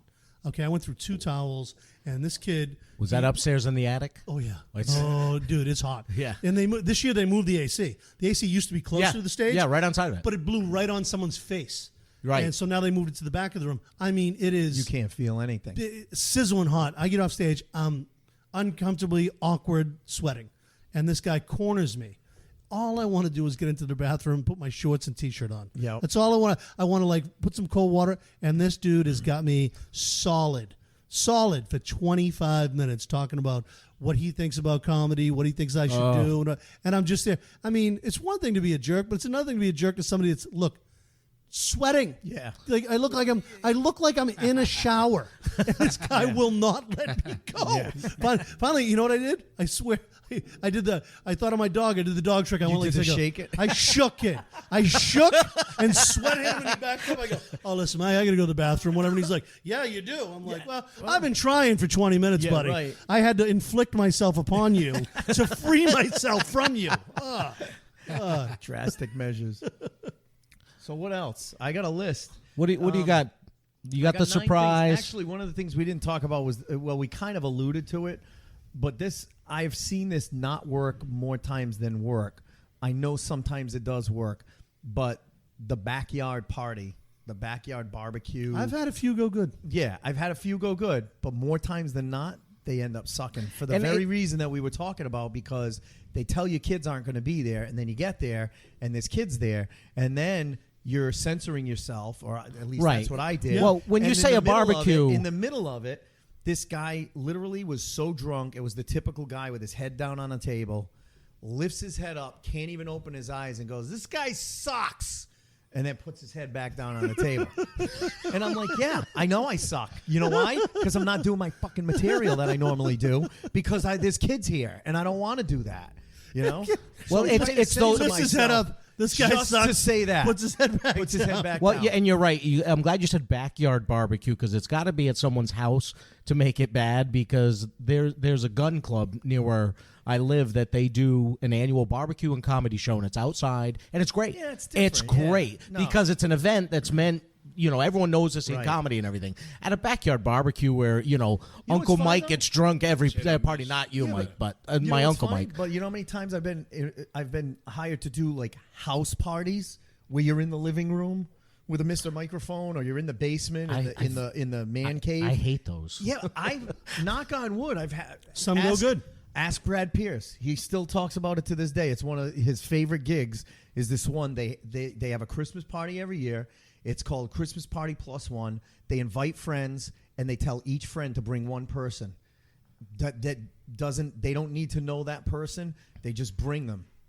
And every year they have some sort of entertainment in the basement, in like the man cave. They have it set up stadium style seating where they have like 10 stools and then 10 shorter stools and then 10 chairs. So it's like 30 people lined up, and then a sectional couch, and then on the other side of the basement is like a pool table where there's people standing there, but they're all engaged. Everyone in that basement. Well, they set it up There's probably correctly 50 for or a 60 show. people in a basement. They set it up. And Brad Pierce to this day loves that. He's like, that was one of the best gigs, because we were hanging there because they said just mingle with people, make them think that you're just there for the party, And then walk up and and then we're going to introduce you. And they introduced us. It's not like we had to go up cold and say, hey. They said, hey, we've got your entertainment for this year. In the past, we've had clowns, we've had jugglers, we've had, music acts. This year, we thought we'd try something different. We've got 2 great comedians, blah, blah, blah. Brought us up. Amazing. They were just an awesome gig. Well, John, I had a gig 2 years ago that I couldn't do. My friend Joe had asked me about a guy that does a Christmas party in his basement, and he has like an actual stage area where they do karaoke and stuff. And I threw it to John because they wanted somebody that would interact with the crowd more than anything. I said, It's not really Perotta's game, though. No, No, I know, Crowd but work, I know. but John had said John said he wanted to get outside his comfort zone, so I thought this would be a good stretch for him. But they're like, yeah, we want Talk to the somebody people. that'll bust balls and talk to people. I'm like, I have by far the guy. best Whenever person someone ever asks The me to guy. do that, I'm like, And, I'm not You know even what? doing Ready? it. All I'm of a sudden, I getting turn John. Italian. I know a guy. I know a guy. And then John went, and they said it was great. And John afterwards said he had a lot of fun. And the guy goes, oh, he was awesome. We had a blast. He picked on this guy. He picked on that guy. And it was just the perfect setup for it and everything. So, and I was kind of like mad that I couldn't do it after that. Yeah. That was 'cause a while ago. It was a couple of years ago. Couple of years. Hey, you know what Yes, you a couple mentioned, years Ace? ago. They introduced us. Yes. Talking about That's cruddy gigs. important. Talking about cruddy. When they just go like this, are you ready? You're like, wait a second. What do you mean? Just walk like, up. Yeah. Are you ready? I'm like, well, no. Aren't you going to go up? And isn't somebody going to go up and go, Right. hey, you all know me. Right. We're going to have a comedy show in like 5 minutes. And then in 5 minutes they go, good to have you here. Yep. We hired a comic. You may have seen this guy on this or that or whatever. Some sort of thing. Something, Some sort of something. intro. The places where they just go like this, all set? And you go, yeah. And you go, what are you going to say about me? They're like, I'm not saying anything. Yeah. You go up there and grab that microphone and start talking, monkey boy. Yeah. And you're like, oh. Yeah, you just really? set me up for failure. You walk up, you grab the microphone, you go, hey, what's going on? They go, who are you? Yeah. What's going on? That's another surprise. right there, Yep. dude. If you don't, No if they, intro. and all they have to do is say, "Hey, what's going on, people?" Yep. You know what I mean? Pay attention to me for a second. We got this guy, Lie, HBO, Showtime, Right, exactly. Right. But the Saved worst- a puppy. You but know the what I mean? worst is Come when- on. Just get their attention. The Just get half-ass their intro attention. when they turn around and get up there and say, "Hey, everyone! So we've got a comedian, and here he is. This guy's- Mike. Oh, I was just gonna say that. Here's Mike. Nothing else. I don't know why it is. Do you ever, someone says, hey, a friend of yours, can Yeah. you come by and do a spot for this thing that I'm doing? And you volunteer to do it. It's not a paid thing. And you're trying to tell them, okay, this is what you should do. A friend of mine, he does this fundraiser every year for Relay for Life. And he says, hey, can you come do like 15 minutes and stuff? Because we do like a band, we do different things. I'm like, yeah, I'll do that. So I said, what time do you do like an auction? He goes, yeah, we do this big auction. I go, let me go on before the auction. Because after the auction, people are leaving. We know that's how it is. Yep. So he goes, all right. He goes, yeah, we're going to start the auction at 8:30. So get there about 8. We'll have you go on by 10 after. I was like, perfect. I got there 7:45. They're in the middle of the auction. It goes on for another 90 minutes. At the last thing, they auction off this big vacation thing. Everybody Somebody big leaves. buys it. People are applauding. And then he goes, all right, thank you so much, everybody. You guys are so generous. And everyone starts to get up. And then somebody runs up to him and goes, By the whispers in way- his ear. And he goes, we're going to have some comedy. Scott Higgins. And they handed me the mic. There were 7 people that actually understood what I was doing in that moment out of 300 that just got up. Yeah. It's just impossible. it makes it's common sense. I mean, you know what else? How about in between music? Oh, They go. If you're gonna look, I did a benefit and ready. You want to hear some name dropping? I did the show in Florida. Okay, Robin Zander from Cheap Trick is putting this thing together. So they tell me, they go, listen, Mike, Robin has seen you at Coconuts. Wow. Seriously, he wants you to come and do his charity thing, whatever. I'm like, really? Now I'm stoked. Yeah. The story has a great ending to it. But so I'm doing this gig. It's in Clearwater, and it's Cheap Trick. By the way, the drummer is a dickhead. Fact. The new one or the old one? The old one. The old one that left. The guy with the hat this? They fired him, Douchebag. right? Total Buddy douchebag. Carlos. Absolute douchebag. Hey, funny man, here, tell me some jokes. Oh, no, that's the guitarist. Rick Nielsen? The one with the goofy funny hat? Yeah, that's the guitarist. Is he really? Douchebag. Yeah, he sounds, I've heard him on Howard Stern, and he sounds like he totally monopolizes the conversation. I'm like, at this point, when I get there, I'm already intimidated. Yeah. Okay? Because right. There's a couple Cheap people Trick. from REO Speedwagon. Wow. There's the lead singer from Rainbow, Jeff, I don't know, great teeth. Great teeth. I shit you not. The guy Not brushed great voice. Great teeth. Dude, the guy brushed his teeth between chicken wings. You can't make that up. He brushed his teeth between chicken wings. Yankee fan. Nice guy. Oh, what's his? Joe Lynn Turner. That's it. Not Jeff. Joe Lynn Turner. Joey Lynn Turner. Yeah. So he brushed his teeth between chicken wings. So he damn well deserves for me to say he has great teeth. You know what I mean? He earned it. Dude, that guy was on it. He ate a earned chicken it. wing. He was like, excuse me. And then, 10 minutes later, he had another chicken wing. I'm like, you know what, dude? You eat all the chicken wings and then brush your teeth. And AC/DC's there, Brian Johnson from AC/DC. So I'm all freaked out. And they go, we're going to put you on first. That's the plan. I go on, and then it's rock and roll. No. I follow, something gets messed up, and I follow Deep Purple singing Highway Star. Oh, that's easy to follow. I'm a highway star. The place is rocking. Yep. And the intro I get, I'll never forget. impossible. All right, guys, ready for some comedy? Here's Mike McCarthy. Not even a pause. You guys ready for some comedy? No noise. Hey, ready for some comedy? We got a comic coming up. You ready for some comedy? Here's Mike McCarthy. I walk on stage. I'm supposed to do 20 minutes. 5 minutes in, it is apparent that this is just Not going to be good. There's 300 people. One is paying attention, and that's the guy who promoted the show. And he's going like this to me: "Get off." Yeah. Get off. He's signaling me to get off stage, and That's I'm the going. end of that. And I'm going. This is the worst thing I've ever experienced in my entire And life. it's not like you're Stephen Wright walking up there very low energy. Like No, you no, probably exactly. jumped on stage. Exactly. "Yeah, what's going I'm on? like, what's on? That was awesome. Yeah, right. I mean, I did everything I could. Trying I'm to like- piggyback I'm like, however what's you can. up with that? I can't believe how many people were in the green room. I just met, and they're like, "Yeah, we don't care. We don't care." man. So ready? It's the worst thing that's I'm going. It's the second worst. I get booed off stage at the Apollo Theater. That's the worst thing that ever happened to me. Every gig I've ever had, people go, "Was that the worst thing?" I go, "Not even close. Not even close." I had 2,000 people boo me off stage, kid. So I go. The guy's going like he's going, "Get off, get off." He's giving the cut sign, and he keeps doing it repeatedly. And I'm looking at him like, can I finish this sentence? Yeah, I don't right. want to stick around. Yeah, I'm just not going to go. So I'm in the middle of a joke. Just go bye. I'm going to at least finish the joke. Yeah. And trust me, sir, I'm leaving. Yeah. And I walk off stage, and I'm like, wow, I'm sweating. I'm like, this is miserable. And Brian Johnson from AC/DC greets me as I come down the stairs. He gives me a hug. He goes, "That'll be all right, mate. There you go. It's a beer. It'll be all right." And I go, "It's all right now. It's all right. I don't I care got about what Brian just Johnson. happened. I got Brian I just Johnson got a hugging great me. story." Yeah. Like as I tell that story to people, they're like, "Oh, it's miserable." I'm like, No. No. Me and Brian went back and knocked back a few in the green room. Go, "That wasn't fair what they did to you right there." I'm like, No, it wasn't. Tell me some more stories. Or something, man. please. Can we get some pictures and stuff like that? But yeah, music, dude. We got to follow. have dealt with that a bunch of times. But yeah, music. When you got to follow music, and then Yeah. music after you. Yeah. And I opened up for Slaughter back in like Slaughter. I did. Holy Oh yeah, shit. yeah. Old school. Back in like 1990 at Stitches. Yep. Wow, dude, it was, and I was. You remember? I had long. Oh, yeah, hair, yeah, long I've seen the hair. pictures. I was an animal kid. I was rock animal. yeah. I walked on that stage Yeah. like I'm gonna kill this shit. I walked out, leather jacket, long hair. Yeah. They were Nope. like, "Nope, No.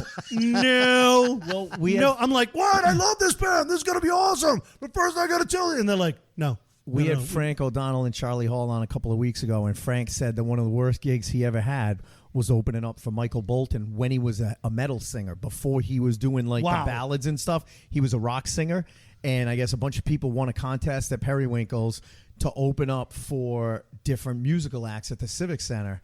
And who the hell did Charlie say he opened up for? He started singing it in the middle. Katrina and the Waves. Yeah, Katrina and the Waves. That's right. And Frank said that he opened up. Yeah, Frank said that he opened up for Michael Bolton. He said it was horrible. And then he said the biggest laugh that he got was some guy yelled something out. And he said, "Not if you blow me," or something like that. And then the crowd went nuts, and he got off on that. And he said he immediately went across town to Periwinkle's to get on stage to get the bad taste out of his mouth. Wash that out. Yeah, yeah, because it was so bad. So I think we can agree comedy between or after or during or before music. If you're before music, I think it's all right. But once the music starts, I did the Providence. This really really nice guy, and you may know him. I think his name is Kevin Young.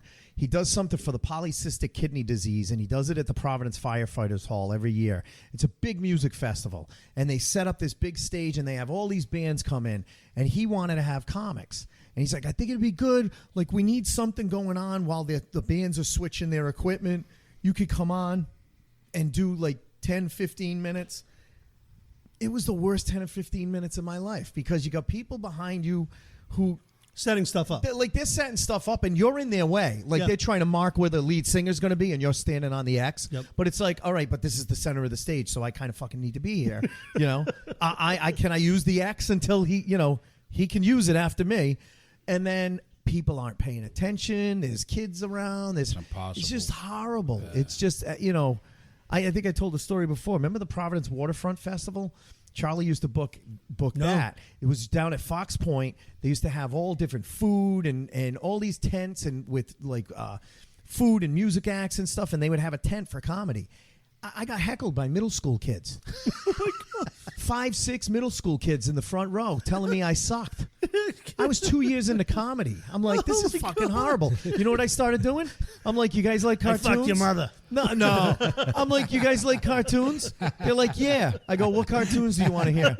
I'll do voices. I literally took 20 minutes of requests for voices. You want to hear Scooby-Doo? Rocky Raggy. At least you got that. Right. Yeah, at least you got that. Exactly. I wouldn't be able to do shit. No, not exactly. At least you got that. You got a million Take great lessons voices from him, so you'll be able to do it. Exactly. Yeah, right. Now you know. Do voices. Well, Mike, you talk about guys that you meet that are dicks. I was working with Stephanie Peters up in New Hampshire. I didn't know Stephanie was a guy. Yeah. No, the guy that we ran into. And we were doing this clean and sober rally. That it was a 24-hour rally that they did at this Boy Scout Those gigs camp. can be good, but the drinks The crowd are was great. The crowd was great. No, but Stephanie gets up, and everybody in the audience are all recovered alcoholics, drug addicts. They all have a Dunkin' Donuts cup in one hand and a cigarette in the other. And she goes, I'm so glad you guys are over your addictions. Nothing. I don't think they got it. That was the problem. But we're going on at midnight, her and I, because they do 24 hours of entertainment. Uh-huh. And we had done a show for them before. That's how we got booked for this. And they were great. They're very huggy people. They love to hug. Yes. But on before us is Peter Tork from the Monkees. Oh, wow. Doing a solo gig. Now, he can't say the Monkees. He's not legally able to say the name of that group because he kept referring to the group that I used to be in and everything. She was like all psyched because she's like, oh, this is so cool. I loved the Monkees when I was a kid. And she had a CD of the Monkees she wanted him to sign. So she goes, come on, let's go introduce ourselves to him. He was such a dick to us. Really? And she goes, hey, we didn't have a TV show, and we're doing the same fucking Boy Scout camp you are, buddy. And she just started telling them off and everything. So unlike Stephanie. I know. She came out of her shell that night. Yeah. So midnight comes. They do a really nice intro for the comedy show, Bring Me Up. Everyone's listening. You got a captive audience there. They were really good. And I'm having fun going along. He's walking up behind me, slowly packing his stuff up. He purposely was taking forever, making noise behind you and everything, like just being a total asshole. Big baby. So I get done my 20. I bring Stephanie up, And she's like, how about a hand for my opening act? Everyone starts clapping. She goes, Peter Tork from the Monkees, ladies and gentlemen.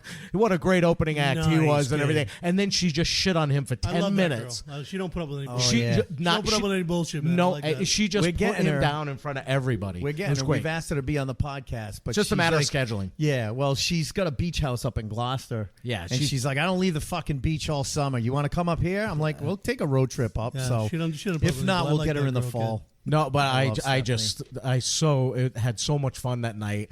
Die and laugh and listen to her rip into Peter Tork for 10 minutes just on him. Let's Holy shit. let's wrap it up with it. Yeah, we're an I know, we went hour off and the 10 tracks. in. We went Yeah, off- but that's we all right. always There was some great conversation there. right. Give us a quick wrap up, All right, Ace, of so the here's a shitty wrap gig up. checklist. So for comics, you can laugh about this or cringe. And then for people who are ever thinking about booking a comic for a private party or something, or even a bar, or here are the 12 things that we've come up with that will make us run the other way. Unless you're John, you only have to hit 5 of these. All right. Oh, If John, it's- you take a beating I on this know, show, we but it's love all them. out of love. It's all out of love, It brother. seriously 'Cause is. we always follow it up with, yeah, but you know what? If John didn't take a chance on half these crazy ass gigs, None of us would be none where of we us are would now. work, you know? So we a fact. appreciate it. I'm busting your balls, brother. I'm sorry. Brother. Hey, stop eating I'll hug paste. him after. That was Paste. line of the night. He's line like- of the night. Listen, he's just Eating happy. He paste goes, on Atwell's I'm Ave. going to have a whole kids act. I'm just gonna substitute paste Hey, kid. and crayons for all my other stuff. Kid, you like Elmer's glue? Yeah. I'm your babysitter. Yeah. Did you ever snort Elmer's glue off a bald kid's head? Yeah. All right, so here's the 12 things. So number 1, if it's a surprise, if the audience does not know there's going to be a comedy show, it's going to be shitty. Backyard barbecue. Yeah, the house barbecue. The house barbecue. If Yeah. if it's at a function hall, it's a steak fry, that works. But if it's a backyard barbecue, which brings me into number 3, if kids are there. Oh, please, people. And it has nothing to do with Kids whether don't or not like you're stand-up right. comedy. It has nothing to do with whether or not you're dirty, clean. It doesn't matter. Look, I got 3 kids in the other room right now. They laugh incessantly over the stupidest videos that make Right. no sense. Like someone takes a line of a song and then puts in a clip of some kid screaming, and my 14-year-old daughter is My laughing God. her ass off on Buddy. the fucking ground. I feel your pain. I feel your I pain. don't get it, and Yeah. I said I feel your pain. officially feel old. And ready? I You know, don't here's understand. the worst part. Daddy, watch this. Yeah. Oh. I know this is going to I be don't get stupid. it. And I got to keep my face together going like this going. And then I got to figure, yeah, okay. Yeah, Please don't. I don't want to see any more of that. I don't want to see any more so of what's that. the future of stand-up? That's You're it. going to go to a Kid, they're club killing- and watch fucking YouTube videos. I can't. So, okay, kids, it's not because we're dirty. It's because the material is still, no matter how clean you are, it's still Not relatable. It's an unrelatable to kids. They don't have the life experience. Exactly. If it's free, if you did not charge anything for the audience to get in, it is not going to go well. Yeah. Because they have absolutely nothing invested in the show. True. Sound system, whether it's no sound system, Have one. or a realistic Sound system. Have one. sound Start with system. having one. Yeah, but even if you have one, to your point Yeah, about Joe Holden yeah. having to hold up a fucking Yeah. guitar well, guitar amplifier. I don't consider that a You know? sound system. That's Well, a speaker. That's a speaker. You with know, a mic. have He's an holding you're right. He's outstretching it towards the audience. Yeah. By the way. He's not just holding it. He's No, going I like know. this. I have one in the other Big room. giant Like dude. he's Paul Revere of comedy. Yeah, big giant like a dude. The lantern, jokes are yeah. coming. The Big jokes giant are coming. 6'5" muscular dude going like this, Yeah. holding it out That's- towards people. Yeah, have a real professional sound Some system. sort of sound system. And if you don't have one, ask the comic if they can bring one. 'Cause A lot for of small us fee- do. For a Oh, we small can get fee, one. we can. Right.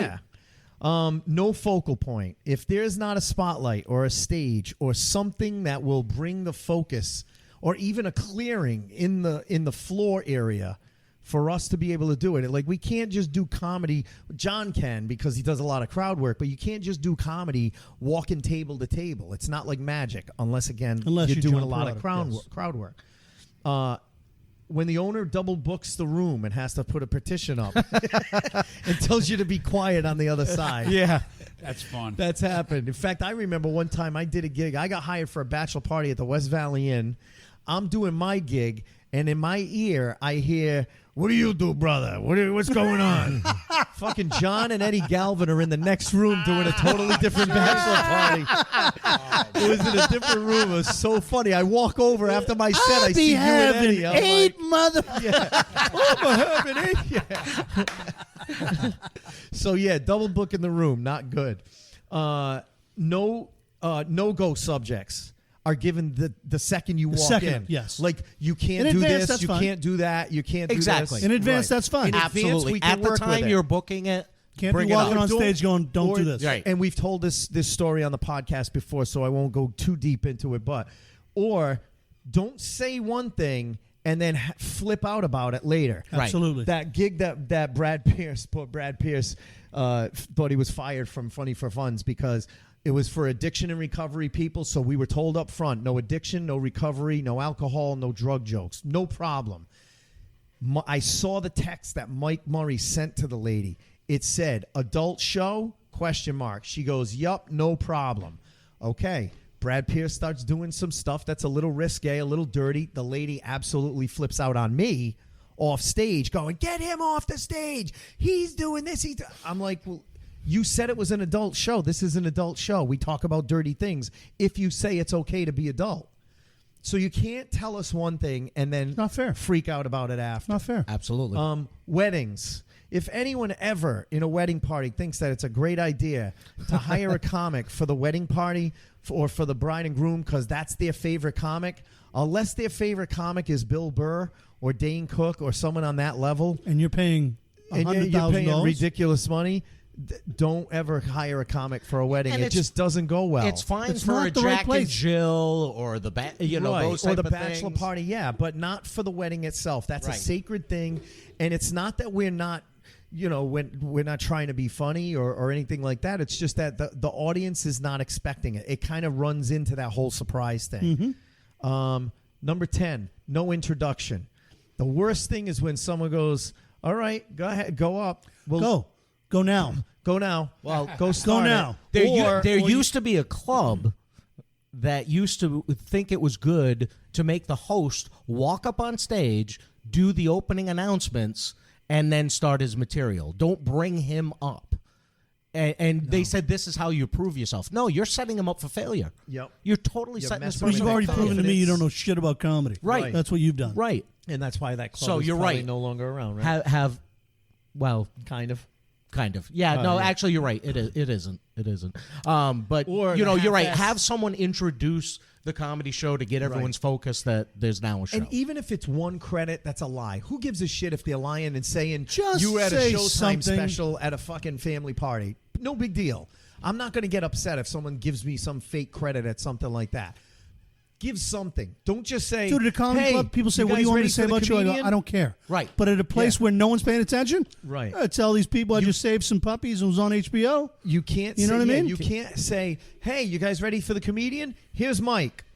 All right. Last more. two. Last two. Comedy between music, absolute killer. We are not intermission Unless Brian type Johnson stuff. is going to buy you a drink. Unless Brian Johnson is there. I and he will- In buys which you a case, drink. we'll make some, Then I if would you be know willing to do that's it for that. Yes. Yeah, absolutely. Yeah. And then the last thing, and I think we all had stories on this, was working with other acts who are jerks to you. Yeah. And it happens. It happens, one night to they're everybody. having a bad night, but if they're consistently just an asshole. I don't want to mention that's any the names, but worst. we all know people that you just go, you see them, you go, Yeah. Like I'm on the show with this guy, you know what I Yep. mean? You go, well, because the nice thing is, like, all of us are really good friends. Most of the Right. people that work for Funny for Funds, you show up and you go, hey, I'm Right. Oh my God, Right. I haven't got to But work there with are you. like 5 or 6 people that stick out, and you go, Let's promote something. John, Yeah. you want to people Promote anything? What do you got going on? Got anything coming brother? up? I got when's Saturday this gonna night, air? When's baby. this gonna air? This is going to air next Monday, which is after you and I work together Saturday. so it's going to air the 20th. So the 23rd, it'll be before your August lemongrass. 23rd, Lemongrass. Yeah. September Nice. 15th, Asia Grill.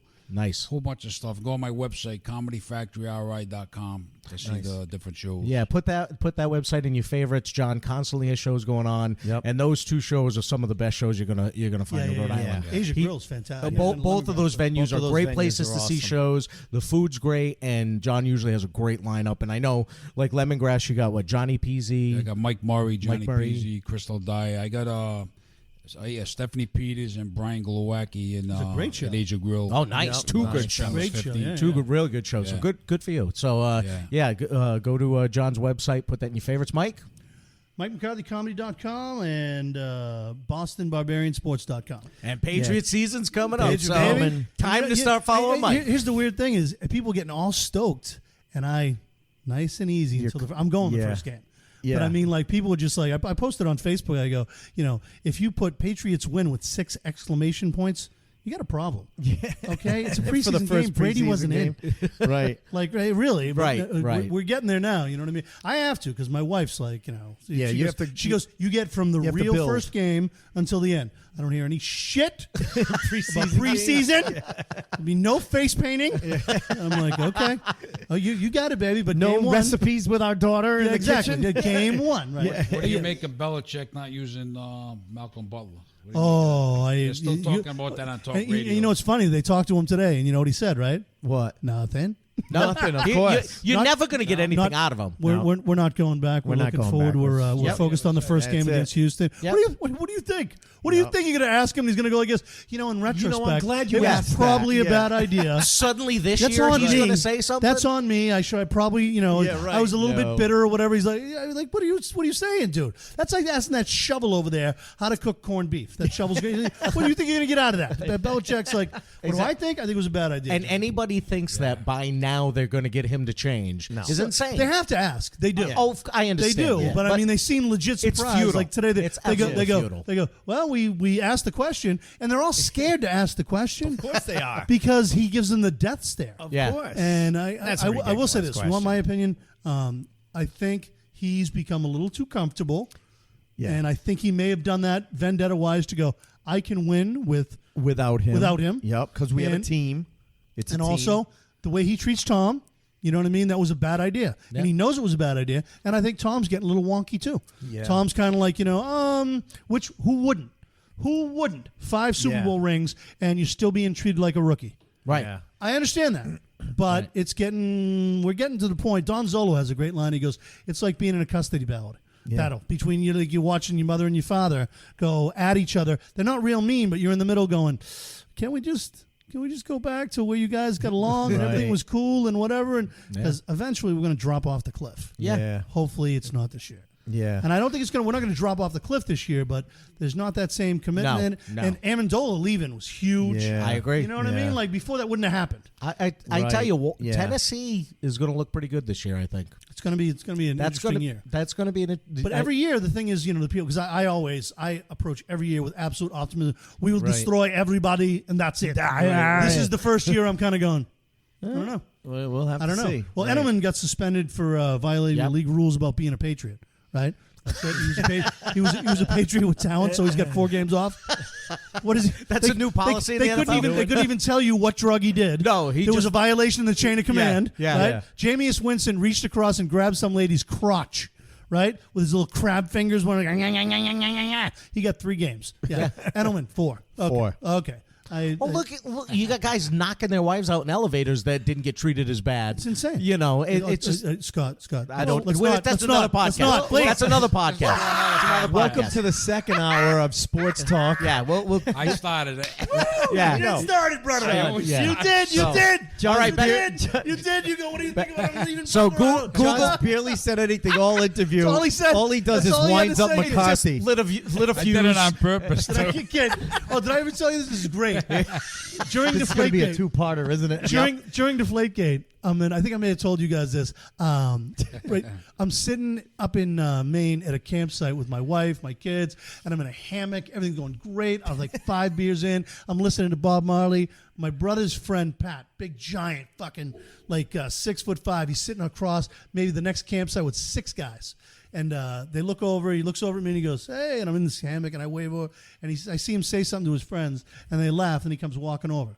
He comes over and he goes, "Hey, what are they doing to your boy Brady?" And I go, oh, bro, I can't get into that. You know, my wife said if I talk about Deflategate, I get the hose again. I'm not allowed to talk about that stuff. Again. I go, it's a nice lake though, isn't it? And he goes, no, it's a nice campsite. I go, yeah, man, we're gonna have a fire later. I got some steak, whatever. And he goes, yeah, but seriously, what's the thing with, you know, I mean, you realize this is gonna affect his legacy, right?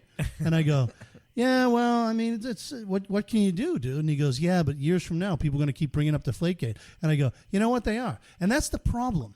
Is that this is affecting his legacy. All right, be one thing, whatever. But years from now, I'm gonna have to put up with bullshit. I'm gonna have to put up with bullshit from people. And I get out of the hammock and I start yelling. I go, from fucking people, whatever. And he goes, okay. And I go, where you going? He goes, I just bet those guys that win 2 minutes I could get you out of that hammock and screaming at me with no problem. I go, that's not funny at all. It's not the least bit funny. I don't like you. No, relax, dude. It's just a joke. I'm like, Too late. That's what you just did. Hey, what do you think about That's exactly Butler? what he do you think did. about Butler not playing that game? So there you go. There you go, folks. Ace. I got nothing. It's the summer. Anything coming up September? I'm doing one show for.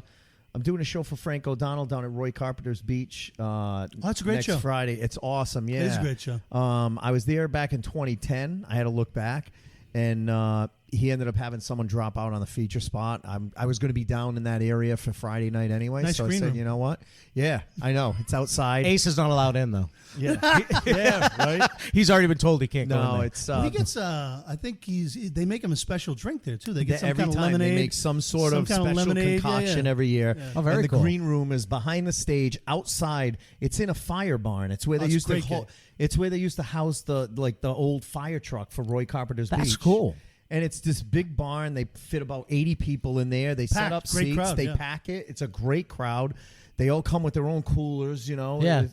And it's me, Roman Pierce, and Sherry Davy from England coming over. You never worked with her? She's really funny. I've worked with her a couple of times years ago, though. But yeah, so I'm looking forward to that. September, I got some Funny for Fun shows coming up, and I just sent out a bunch of things to bookers at clubs, and a couple of them I haven't heard from. Couple of them I definitely want to use you, but they didn't give me dates. And so I did that 3 weeks ago. Got to do it again. Yeah. So The now is usual when they're grind. booking We're the back to the grind. Exactly. Yeah, I got the September 3rd Bradley Theater New England Comedy All Stars show is coming up. Christine Hurley, E.J. Murphy, Killer. Yeah. E.J. Murphy, Philip Boris, or Philip Anthony, depending on which one of his 2 Facebook pages you go on. And The Laughing Latino. yeah, Laughing Latinos, and Jay Burns and Brian Vincent are going to be on that show. So that'll be a lot of fun. And then in November, for the last New England Comedy All-Stars show of the year, we got Corey Rodriguez coming out for that one. So, Killer. Nice. yeah. Slayer. Yeah. I've been trying, Slayer. 2 years Ask now. Denzel, I've been have you trying to seen get. Oh yeah, they're hilarious. His videos on Denzel Washington. Oh yeah, I've been awesome trying to get him on Denzel. for 2 years, but he's always booked. Of course he is. On the weekends that I'm trying to course get he him is. on, and same thing with Kelly McFarland. She's another one. Yeah. She's always booked. When Yeah. I'm trying to book her. So, they're great people. I've known them for years, and finally I got him on. I will get Kelly on some point next year. I know I will. I want to get them on the podcast. Yeah, we'll work. get them on here. We'll work on that as well, and we got some more podcasts coming up pretty soon. Some Next one, we got Poppy Champlin. Yep, we're coming gonna- on. Talking to her on the next Poppy? You one. realize I worked with Poppy for the first time like 6 months ago? Really? 30 She's years been in the around business. forever, 30 yeah. years in the business. I worked Yeah. with her first time like 6 months ago. Yep, she spent a Showtime, Access, Rhode Island legend. Yeah, absolutely. Yeah. So we're going to sit down and talk to her. Got some other ones we're working on lining up for you people. But again, last month, July, was our best downloaded month ever, thanks to all the listeners out there. 7,700 downloads for the month of July. So, Thank you. We're fantastic. and We're on- building. Yeah, we're on pace to probably beat that this month, or come close to the same thing again. So That's awesome. we appreciate you guys tuning in, sharing, rating us, all the things that you do to help build this, and we're going to keep trying to get these great episodes out. Mike, John, thank you so much for coming out. We always like having you guys Truly on. pleasure, man. Thanks. Thank you. A lot guys. of fun. We'll I definitely wouldn't have came if you guys didn't have pizza. That's the only reason we I'll got be honest. pizza, John. I wouldn't have came if you didn't have the magical fridge. Leave it there. Yeah, John walked in. He's like, And what about brother, Malcolm I ate Butler? before I What here. about Malcolm Butler? All right, John. As it says, John was like, I ate before I came here, Ace, but pass that pizza over. Well, pizza doesn't count Yeah, as food. pizza right, doesn't John? count. That doesn't Exactly. count. It's pizza. That's a snack. That's not part of the 4 food groups. Exactly.